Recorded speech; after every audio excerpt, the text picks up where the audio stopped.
Assalamualaikum warahmatullahi wabarakatuh. Perkenalkan, nama saya Sudrajat, guru di SMP Negeri 3 Bantarsari. Saya adalah calon guru penggerak angkatan 2 dari Kabupaten Cilacap. Kali ini saya akan berbagi aksi nyata praktik coaching kepada teman sejawat. Assalamualaikum. Waalaikumsalam. Silakan masuk, Bu. Ganggu waktunya sebentar, Pak. Enggak, kebetulan saya sedang tidak ada jam mengajar. Silakan duduk. Oh iya. Iya Pak, saya ingin ngobrol sama Pak Derajat. Barangkali bisa menemukan solusi untuk permasalahan yang sedang saya hadapi, Pak. Emangnya sedang ada masalah apa, Bu? Bisa diceritakan, barangkali nanti bisa kita temukan solusinya bersama-sama. Gini loh Pak, saya merasa dalam pembelajaran saya siswa terlihat kurang aktif dan asik bermain, bahkan kadang acuh tak acuh dalam mengikuti pembelajaran. Lalu apa yang ingin Ibu harapkan dari obrolan kita kali ini? Ya, saya ingin siswa itu antusias sama aktif dalam mengikuti pembelajaran saya, Pak. Bisa diceritakan, Bu, bagaimana Ibu melakukan pembelajaran? Coba ceritakan dari mulai Ibu masuk kelas dan mengawali pembelajaran. Seperti biasa sih, Pak. Masuk, salam, terus mengecek kehadiran siswa, berikutnya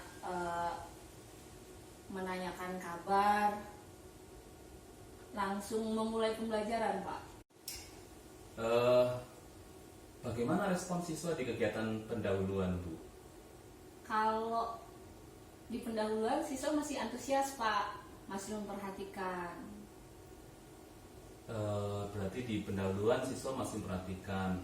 Coba sekarang ceritakan bagaimana Ibu masuk ke kegiatan inti. Model pembelajaran apa yang biasa Ibu lakukan? Kalau saya biasanya memakai pembelajaran berbasis masalah, Pak. Jadi, siswa saya bagi LKPD yang sudah saya susun berdasarkan sintak model pembelajaran. Lalu bagaimana respon siswa setelah menerima LKPD? Nah, ini Pak, di sini siswa udah mulai tuh Pak berkurang perhatiannya. Mereka udah mulai melihat ke luar kelas kalau di sini. Begitu ya. Bisa diceritakan masalah yang biasa digunakan sebagai basis permasalahan dalam pembelajarannya, Bu? Biasanya saya ambil dari buku teks atau kadang saya juga googling, Pak, cari di internet juga. Kalau Ibu memperhatikan fenomena anak melihat benda-benda di sekitar kelas, apakah Ibu punya ide untuk pembelajaran? Wah, sebenarnya bisa tuh ya Pak. Saya ngambil permasalahan sebagai basis pembelajaran.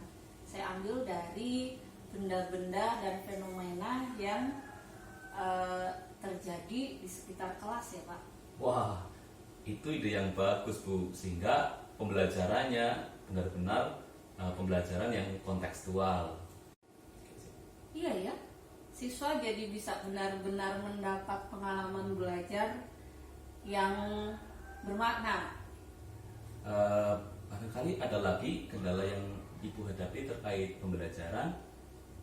Nah, ini loh Pak, beberapa siswa kalau pas dikasih LKPD itu terlihat bermain-main sendiri setelah selesai mengerjakan LKPD. Nah, beberapa yang lain itu terlihat acuh bahkan terhadap tugasnya tuh. Tadi Ibu mengatakan menggunakan LKPD pada pembelajaran. Bisa diceritakan bagaimana soal-soal pada LKPD? Terus bagaimana strategi siswa dalam mengerjakan LKPD, Bu?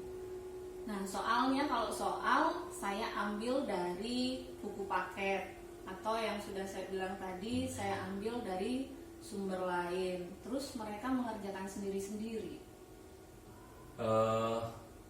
Apakah Ibu tidak punya keinginan untuk menyusun soal sendiri berdasarkan teori-teori yang sudah Ibu pelajari sebelumnya?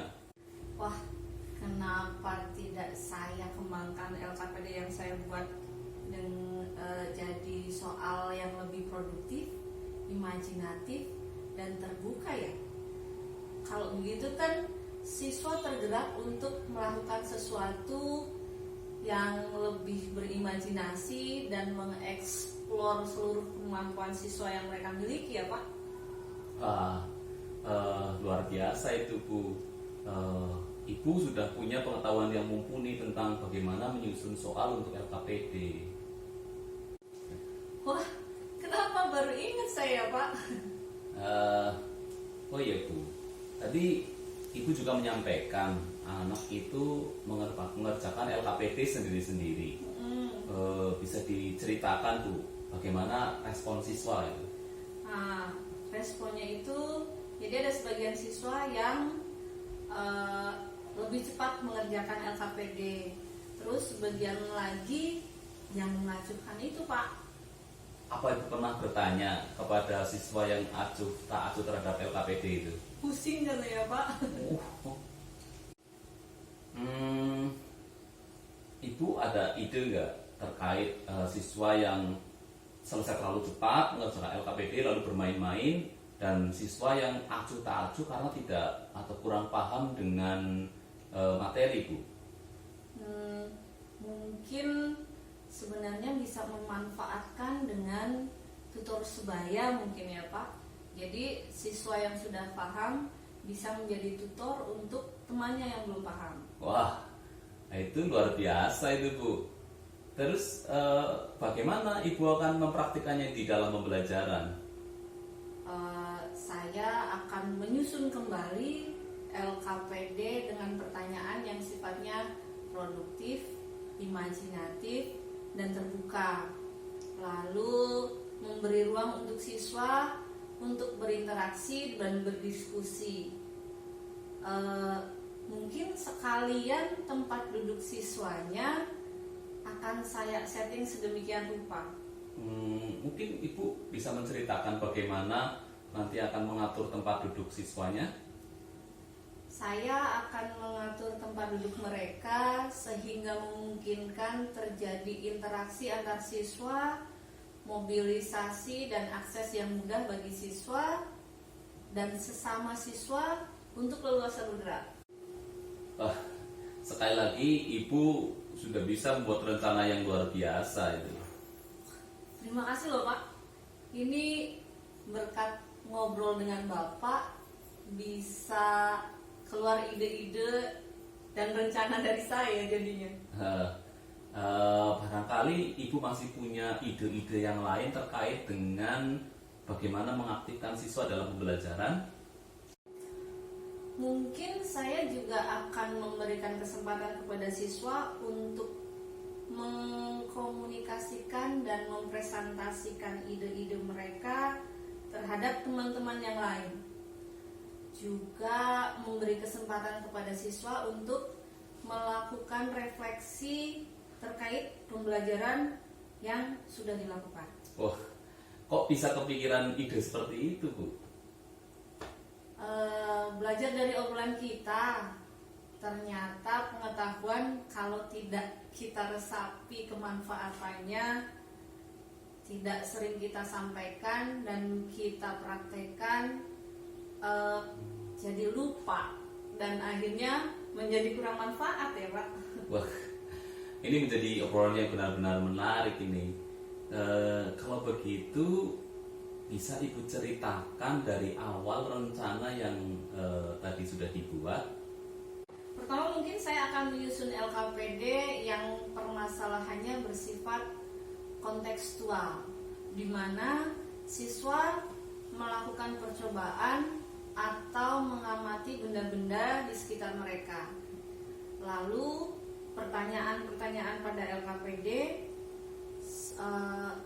saya buat lebih produktif, imajinatif, dan terbuka. Selanjutnya pembelajaran dilakukan secara berkelompok sehingga dimungkinkan terjadi interaksi diskusi antar anggota kelompok dan memungkinkan terjadinya tutor sebaya. Mungkin selanjutnya tempat duduknya akan saya setting sedemikian rupa agar memudahkan mobilisasi mereka, berinteraksi, dan aksesnya itu lebih gampang. Selanjutnya mungkin siswa diberi kesempatan untuk mempresentasikan hasil pekerjaan kepada siswa lain. Dan mungkin siswa diberi kesempatan untuk membuat refleksi pembelajaran terkait apa yang sudah mereka pelajari dan tindak lanjut apa yang akan dilaksanakan. Ini banyak rencana yang terkait pembelajaran ya Bu. Apa Ibu punya teman yang sekiranya bisa membantu terrealisasinya rencana yang sudah Ibu buat? Yang pasti Bapak lah. Di samping kita satu mata pelajaran, juga Bapak punya pengalaman yang luar biasa menjadi fasilitator daerah dan calon guru penggerak. Ya, dengan senang hati Bu, saya akan membantu sebisa saya, dan semua ikhtiar ini kita lakukan demi kebaikan siswa-siswi kita. Terima kasih loh Pak atas waktunya. Saya jadi banyak mendapat manfaat dari obrolan yang kita lakukan siang ini. Saya berterima kasih. Saya kembali ke ruangan saya dulu. Mumpung ada semangat, saya mau buat LKPD untuk mempersiapkan pembelajaran besok Pak. Iya, sama-sama Bu. Saya juga mendapatkan manfaat yang banyak dari obrolan kita siang ini. Silakan bisa. Terima kasih Pak. Iya. Assalamualaikum. Waalaikumsalam.